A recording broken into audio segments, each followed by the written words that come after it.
Let's start with that stimulus conversation. The latest update, please, Larry. Where are we? Well, the ball's not moving much right now. I mean, the two sides are still talking, and the committee chairs in the Senate and House, the relevant committees, they're talking on a lot of these issues, appropriations, small business, banking, and so forth and so on. So there's that. That's a good thing.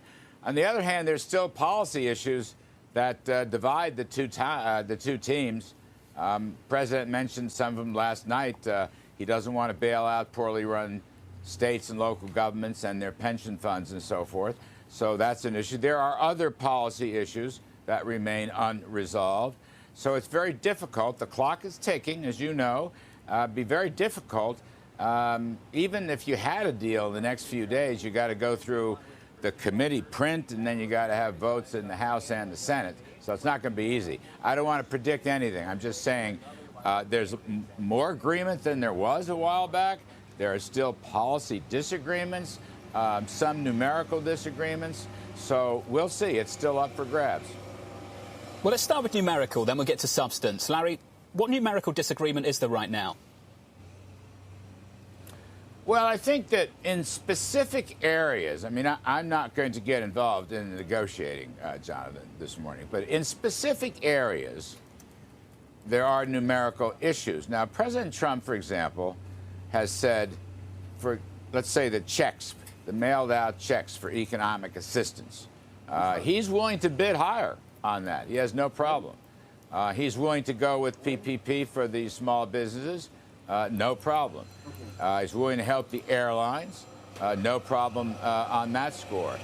He's always been willing to do these things. He's willing to help the schools as they, of course, transition and renovate to make school openings safe and, cover the health guidelines. He's willing to do that.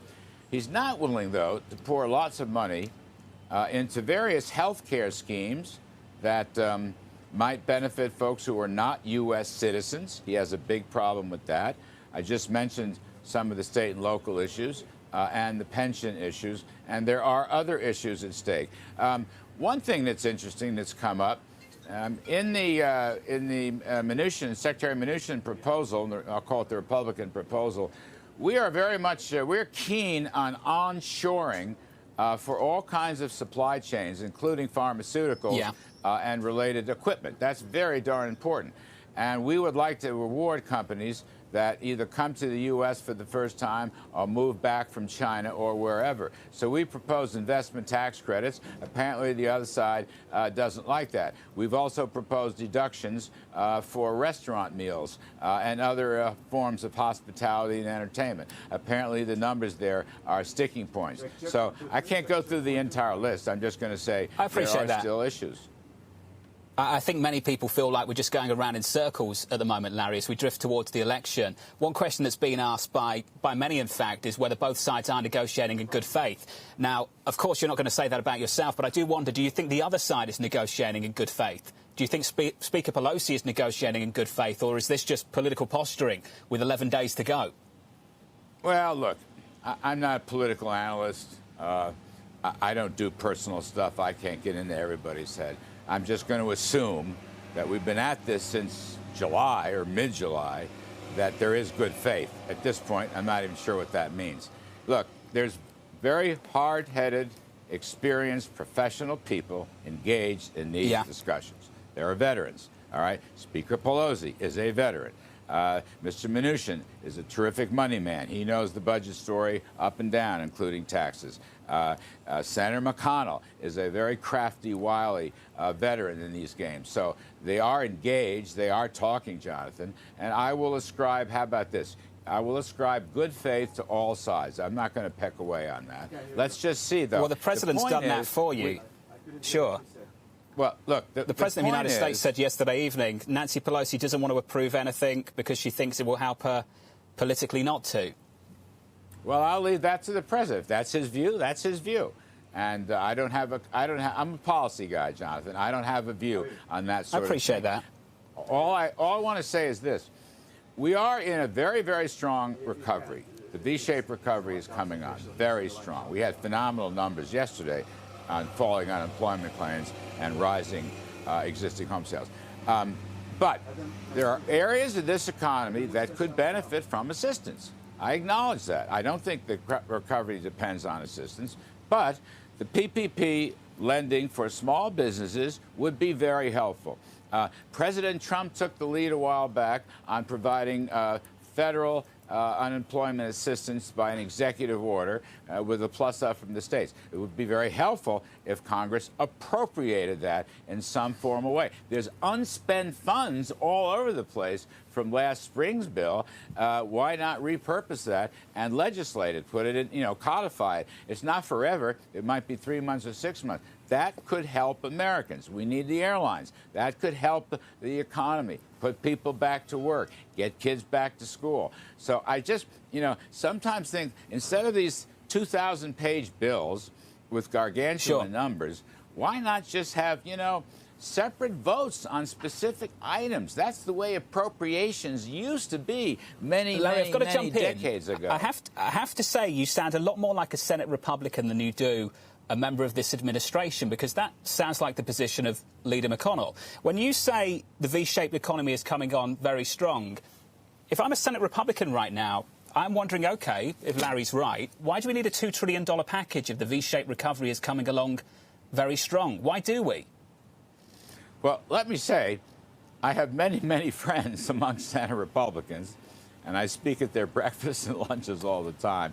But I am the NEC director for President Trump, who has given me a great opportunity, and I'm doing my best to help him out on all these issues. So don't suggest that I'm on one side or another. By the way, well, Larry, you'll forgive me. It just looks like there's a bit of daylight between the president's position and yours at the moment.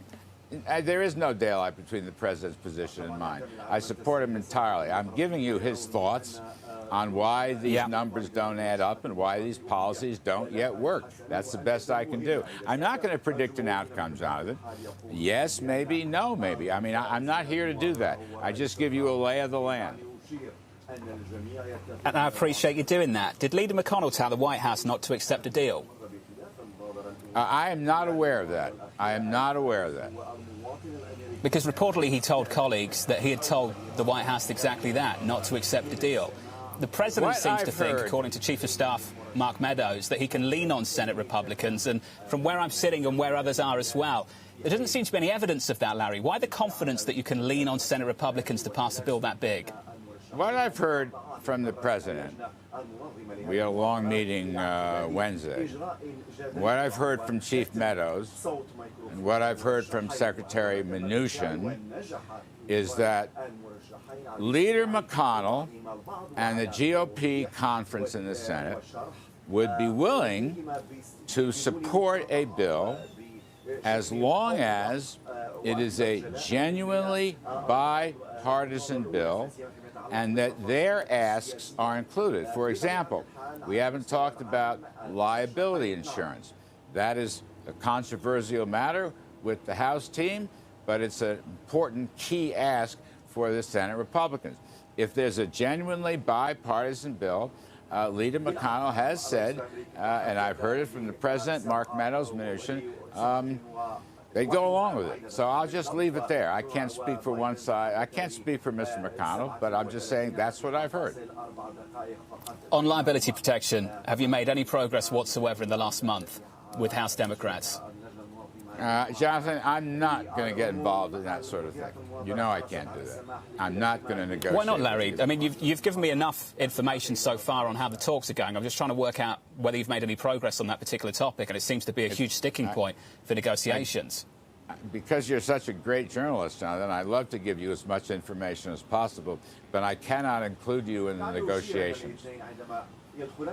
Larry, what's the plan B? When do you walk away? You've seen this a million times. At some point, you realise nothing gets done. Well, look, we have an election in, 11 days? Yeah. So the clock is ticking. The clock is ticking. I mean, just mechanically, It takes a while. You got to vote in both houses. You might have to have a conference vote. Now, that could be done fast, but, it would take a day or two. Just writing up the legislative print of a 2,000-plus page bill takes time. And then you have the issue of the operational executions. All right? I don't know that could be done. Mailing checks, re-engaging the lending programs for small businesses. We would do the best we can. Secretary Mnuchin did a heck of a job last spring, but I don't know between now and the election. So those are still dangling in the air. Well, Larry, if you can't get it done now, and this is my final question, you've given us so much time this morning, and I appreciate that, thank you. It doesn't look like you've made a lot of progress on state aid. It doesn't look like you've made a lot of progress on liability protections. You can't confirm or deny that right now. If you can't get this done in the next 11 days, why would you be able to get this done before January? Well, we're going to take this a day at a time. The election results will undoubtedly bear heavily on this. And remember, of course, the Congress is still in session. There's a so-called lame duck session that will come up. You've got a judicial vote coming, I believe, next week with respect to Ms. Barrett, highly qualified, terrific candidate for the Supreme Court. So it's tricky business. And the clock is ticking, so we will see. I don't want to make any predictions. What I do know is this, Jonathan. The economy is running faster and hotter than almost anybody thought possible. And as President Trump said last night, with great clarity, he is not going to allow tax hikes or regulatory hikes. He's for lowering taxes and regulation. He completely opposes a government takeover of health care. He completely opposes an end to oil and natural gas, which would be devastating for the economy. You got economists, distinguished economists at the Hoover Institute at Stanford, who say those policies would lose 10% of GDP, 5 million jobs. Middle-class families would lose $6,500, their whole increase under Trump, which was a record increase. That's what the president opposes. He doesn't see a dark winter. He sees an optimistic recovery and prosperity. The other team looks to me like very pessimism and a stagnation decline scenario. Those came out in the debate last night, and I think that's going to bear heavily on November's results.